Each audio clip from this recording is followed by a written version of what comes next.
The first scream came from the riverbank, though most folks in Miller's Hollow pretended they hadn't heard it. By the time dawn broke, the mist was thick enough to hide the figure stumbling from the tree-line, a young woman in a torn nightdress, barefoot, her belly round beneath the fabric. Lila Mae Darnell. Missing for 3 months, presumed dead. Now she stood trembling before the sheriff's headlights, mud streaked up her legs, eyes vacant as though she'd seen something far worse than death itself. The morning Lila Mae Darnell appeared from the woods, the entire town seemed to stop breathing. Miller's Hollow had always been a quiet Appalachian settlement, the kind of place where people knew each other's grandfathers by name and where gossip spread faster than rain down the mountainside. For 3 months, Lila had been gone without a trace. Search parties had scoured the trails, dragging flashlights through fog-thick woods and calling her name until their voices went raw. Everyone assumed she was dead, another sad tale swallowed by the wilderness. So when she stumbled from the tree-line at first light, barefoot and bruised, it was as though the mountain itself had coughed her back up. The deputy who first saw her later said she looked like she'd been walking for days. Her nightdress was torn, her hair tangled with leaves and burrs, and her skin carried the gray pallor of someone who hadn't seen sunlight in weeks. But what struck him most wasn't her exhaustion, it was her silence. She didn't cry or ask for help. She just stared straight ahead, clutching her swollen belly with both hands as if afraid it might break apart if she let go.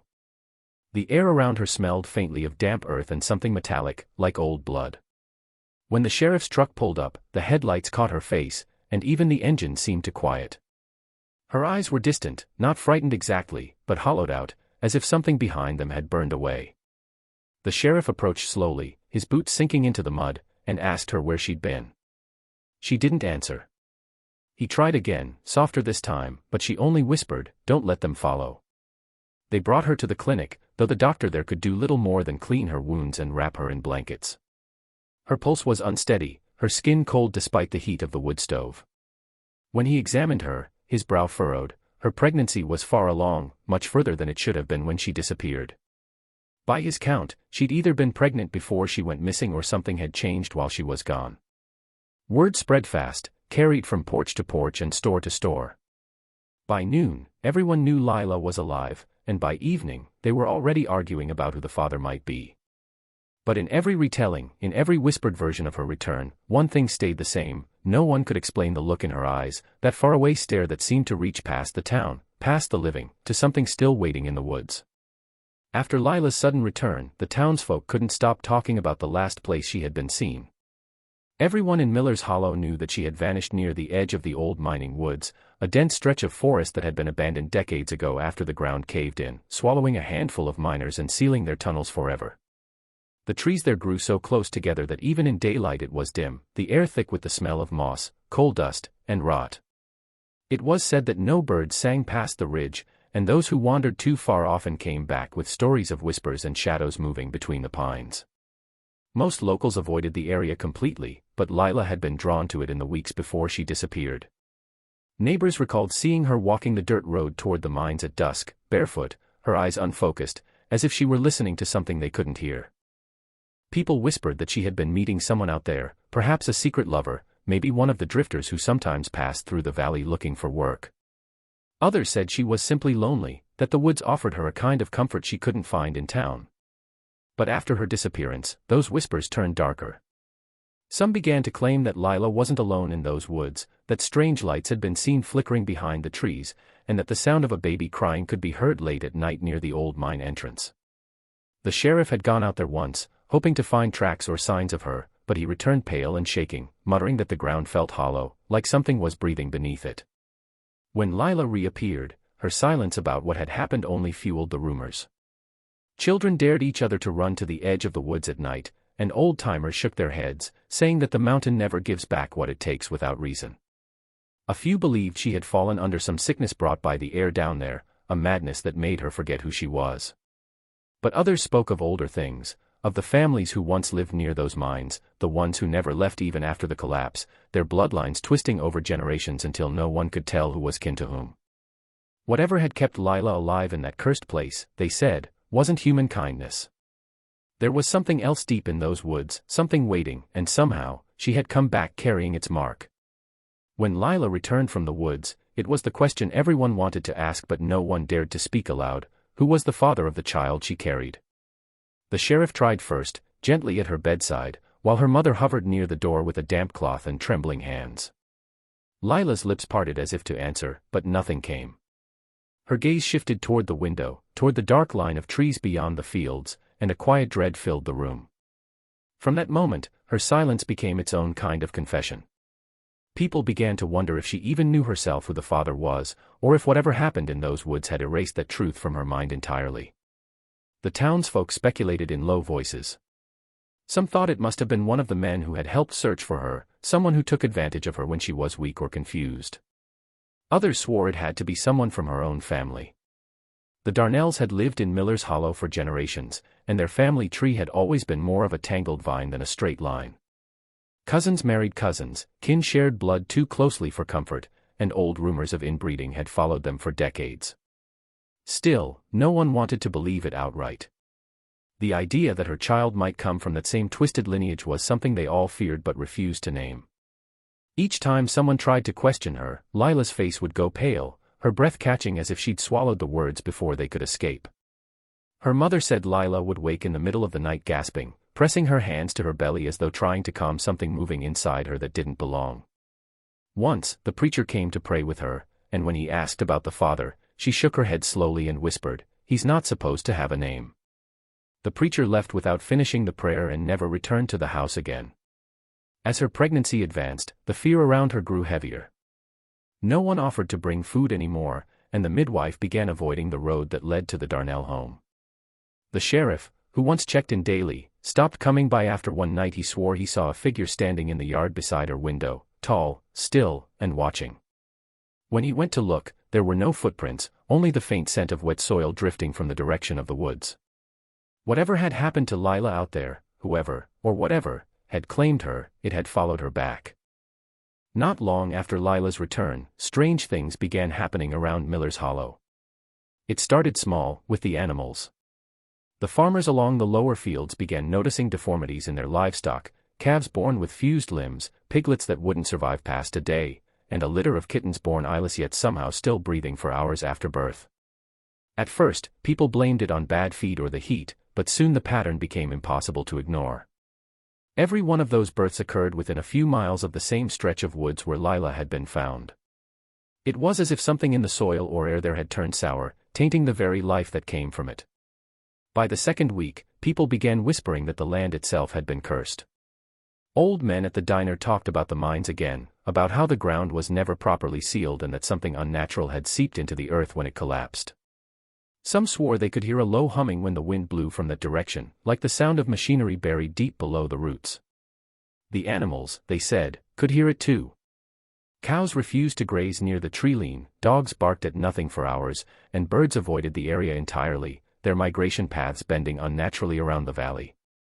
When the midwife visited Lila's home, she claimed to have found something even stranger. She said the girl's pulse was faint, like it beat in sync with something else, something not her own.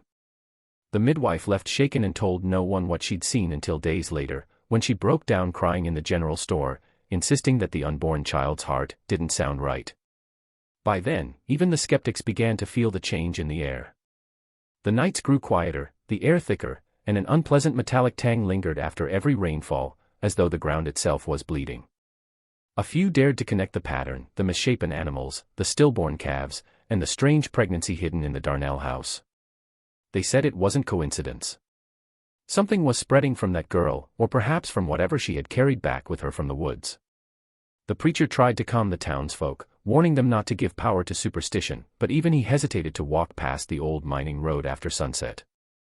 The children were told to stay indoors, the hunters stopped going into the forest, and by the end of the month, no one in Miller's Hollow would eat anything grown in the southern fields.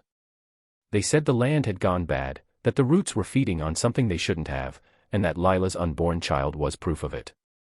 One cold night, long after the sun had slipped behind the black ridge and the mist began to rise from the hollows, the local pastor, Reverend Cale, was seen walking the winding path toward the Darnell house. He carried only a small oil lamp and his Bible, the flame flickering weakly against the creeping fog. People in Miller's Hollow said he went there because he felt burdened by what the town had become, by the fear, the gossip, and the sense that something dark was settling over their community like an illness.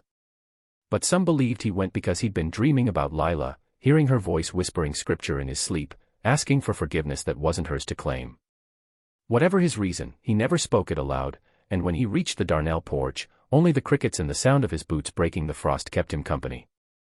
Lila's mother opened the door, pale and shaking, clutching a candle that cast long shadows along the wooden walls. She said Lila wasn't well, that the baby was restless, that she talked in her sleep in a voice that didn't sound like her own. The Reverend told her he only wanted to pray, that sometimes faith could calm even the most troubled spirits. With a reluctant nod, she let him inside. The moment he crossed the threshold, the air seemed to grow colder. He later said it smelled like rain and rust, the way the air sometimes does before a storm, and that he could hear a faint humming coming from upstairs. It was low and steady, almost like someone murmuring a hymn through closed lips. He climbed the narrow staircase and found Lila sitting in the dark, her back to him, her hair damp with sweat. The lamp's glow touched her skin, and he saw marks, faint, circular patterns rising along her shoulders and neck, as though something had pressed into her from beneath the flesh. When he tried to speak, she turned slowly, and what struck him most wasn't her face but her eyes. They looked distant, unfocused, and yet aware of him in a way that felt ancient, like something looking out from behind her gaze. She smiled faintly and said, "He's almost ready." The Reverend dropped his Bible. He fled the house minutes later, his lamp extinguished somewhere along the path. When he arrived back in town, his face was as white as bone. He never returned to the pulpit after that night. When people asked what he saw, he only muttered, "It wasn't her anymore," and refused to speak of it again. Those who lived near the Darnell property claimed that same night, the church bell rang once, though no one had touched the rope. The sheriff had never been a man who believed in superstition. He was a practical man, hardened by years of small-town troubles, petty theft, feuds, and the occasional missing person who usually turned up hungover somewhere along the river. But Lila Mae Darnell's case was different. There was something about it that refused to make sense. Her silence, the strange things happening around town, the pastor's breakdown, it all led him to dig deeper than he ever intended. One evening, long after the station had gone quiet, he opened the old county record stored in the back room, covered in dust and mildew, to trace the Darnell family history. What he found made the hairs on his arms stand on end. The Darnell name went back further than any other in Miller's Hollow. Generations of birth certificates, marriage licenses, and death notices all tangled together in the yellowing pages, but what unsettled him most was how the same surnames appeared again and again: Darnell, Bishop, Holloway, Darnell, Holloway, repeating in an endless loop. Cousins married cousins, brothers took widowed sisters as wives, and entire family branches folded back into themselves. There were no new names entering the line for nearly a century. Some of the older records were so incomplete they looked like someone had deliberately removed details, names scratched out with ink or burned at the edges. It was as if the family tree had been trying to hide the fact that it no longer had roots, only circles. He remembered Lila's mother once mentioning that her husband, long dead, had been her second cousin. Back then, no one thought much of it. It was a small town, after all, but now, looking at those records, the sheriff realized the truth stretched much deeper. The Darnells weren't just inbred by circumstance, it was tradition, perhaps even ritual. Generations of sealed bloodlines had created a lineage that was closed off from the world, a family whose very existence seemed trapped in its own echo. The more he read, the more uneasy he felt. The handwriting in the oldest entries grew strange, the ink darker, almost carved into the paper instead of written. And near the bottom of one brittle page, a final note caught his eye: the blood must stay pure. The mountain provides. He closed the folder, his stomach tight. When he stepped outside, the night air felt heavier, thicker, and the woods seemed to hum faintly in the distance. It was then he realized something chilling. Whatever Lila had brought back with her from those woods wasn't new to the Darnells. It was something their family had carried for generations, buried deep in their blood, waiting for the right time to wake again. The night Lila went into labor, the air in Miller's Hollow felt wrong, as though the mountain itself was holding its breath. The midwife, Mrs. Keene, arrived just after midnight, clutching her worn leather bag and muttering prayers under her breath. She had delivered nearly every child in the valley for 30 years, but something about this night made her uneasy from the start. The Darnell house was quiet except for the sound of rain ticking against the windows and the occasional groan from the old wooden beams. Lila's mother met her at the door, her eyes hollow, her hands shaking. She said the pains had started hours ago, but the contractions weren't normal, they came in violent waves, and between them, Lila would fall completely still, eyes open but unseeing. When Mrs. Keene entered the room, she found Lila sitting upright, drenched in sweat, her face pale as wax. The sheets were twisted and soaked, and the air smelled faintly metallic. The midwife tried to speak to her, but Lila's lips only moved soundlessly, as if she were whispering to someone who wasn't there. The heartbeat monitor, a small hand-crank device Mrs. Keene had used for decades, produced a sound that made her freeze. It wasn't the steady, rhythmic pulse of a normal infant. It was irregular, overlapping, like two heartbeats out of sync but fused together. She checked again, convinced her hands were trembling too much to read it right, but the noise persisted, a distorted thrum that seemed to echo from deeper than the womb, from somewhere unreachable. The delivery was long and brutal. The candles flickered as if the air itself was trembling, and each time the thunder rolled, Lila would arch her back and scream, not in pain but in something closer to terror. When the final cry came, the wind outside stopped completely, and for a moment there was silence, thick, unnatural silence. Then the child arrived, but there was no wail, no sound of life announcing itself. The baby just lay there, slick and motionless, its chest rising shallowly. Mrs. Keene bent close and felt the faintest breath against her cheek. When its eyes opened, she stumbled backward. They weren't the cloudy blue of a newborn's eyes but an ashen gray, sharp and unblinking, as though it already recognized her. The baby never cried. It only watched her, its gaze too calm, too knowing. Lila's head tilted weakly toward the midwife, a ghost of a smile crossing her lips. "He's here," she whispered. Mrs. Keene left the Darnell house before dawn, her hands shaking, her clothes still stained. She never told anyone what she saw, only that the child was alive, and that it should never have been. A few days after the birth, when the storm clouds finally drifted away and the valley seemed to settle back into uneasy silence, Lila's mother sent word for the sheriff to come. She said there were noises in the house at night, soft knocks along the floorboards, whispers from the walls, and the sound of something moving under the crib when the baby slept. The sheriff arrived reluctantly, still haunted by what he'd read in the old records, and stepped inside with a lantern held high. The air was stale and heavy, thick with the sour scent of milk and decay. Lila sat motionless by the window, her eyes fixed on the tree-lean outside, humming a tune the sheriff didn't recognize.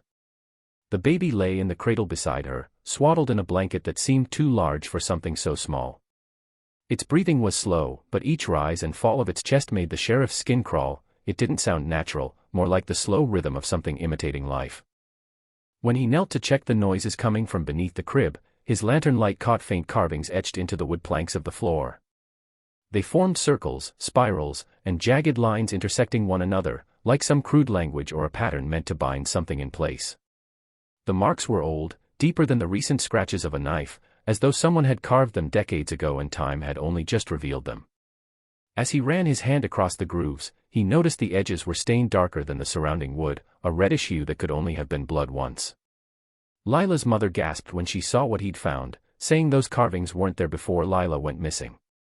The sheriff looked closer and realized the pattern wasn't random.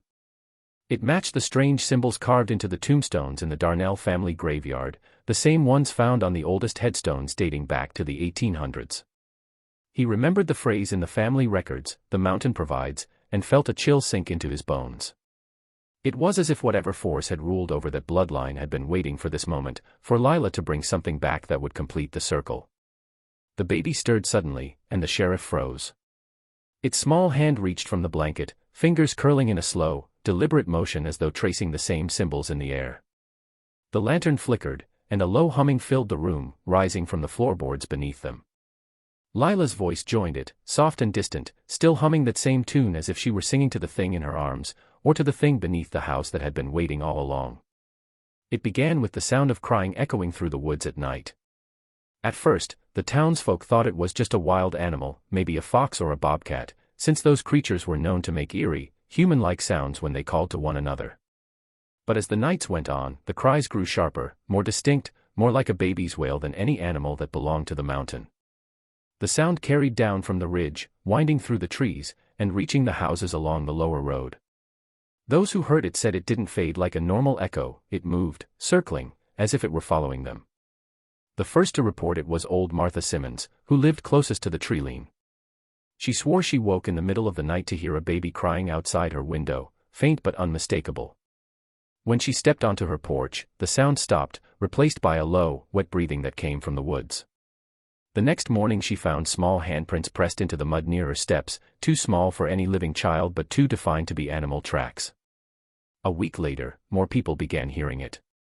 Hunters who dared to enter the woods came back pale and trembling, saying the cries would lead them deeper, then turn into laughter that didn't belong to any human throat. The sheriff tried to dismiss it, telling folks that fear was making them imagine things, but even he couldn't ignore what he heard one evening while driving past the old mining road. The sound of a baby crying drifted from the trees, soft at first, then rising in pitch until it seemed to shake the leaves themselves. When he stopped the car and turned off the engine, the crying stopped instantly. Then came a faint whisper, like a child's voice calling his name from somewhere deep within the woods. He left without looking back, the steering wheel slick with sweat by the time he reached town. No one went near the forest after dark anymore. The dogs refused to go outside, and the few who dared to walk past the Darnell property said they saw figures moving between the trees, pale and thin, carrying something in their arms. The air itself began to change, colder, heavier, as though the forest was exhaling something rotten. People started saying the cries weren't calling for help. They were calling for something to come back. And every night, when the wind was still, the sound of that wailing child would rise again, threading through the valley like a memory that refused to die. When the sheriff finally gathered the courage to return to the Darnell house, a heavy fog had rolled in from the valley, swallowing the road and muting every sound but the crunch of gravel beneath his tires. The closer he got, the thicker the air became, heavy with the smell of rain and decay. He parked at the bottom of the hill and walked the rest of the way with his flashlight cutting through the mist. The house looked abandoned from a distance, dark windows, door half open, and the faint sound of the wind moaning through the eaves. But as he stepped onto the porch, he realized the silence wasn't natural. It was too deep, too absolute, as if the night itself was holding back a breath. Inside, the air was cold and damp.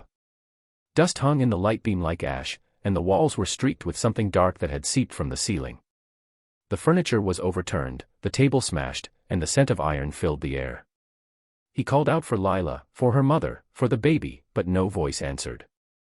Only the creak of the floorboards beneath his boots and the faint, rhythmic tapping that came from upstairs. When he reached Lila's room, the cradle lay on its side, one corner broken, the blanket inside shredded and soaked through with something brownish and dry. The window was open, the curtains fluttering inward like something had gone out rather than in. He knelt beside the cradle, noticing small prints in the dust, barefoot, uneven, leading toward the open doorway. Not the steps of a grown woman or man, but smaller, lighter, as though a child had walked there on its own. The trail led down the hallway, across the stairs, and out the back door into the fog. The sheriff followed them out to the edge of the yard, where the ground turned soft and the prints began to sink deeper, as if whatever made them had grown heavier with each step. They led straight into the woods, vanishing beneath the low-hanging branches. When he shone his light into the trees, it caught on something for just an instant, something pale moving between the trunks, swaying as it walked. It was small at first, almost childlike, but the way it moved made his stomach twist. The shape paused, turned toward the light, and the beam flickered as though swallowed by the darkness. For a second, he thought he saw Lila's face there beside it, her eyes hollow and distant, her hand resting on the creature's shoulder. Then the fog swallowed them both. By morning, the house stood empty, the trail gone, and Miller's Hollow would never see the Darnells again. Only the faint sound of footsteps remained, echoing faintly from the woods whenever the valley went still.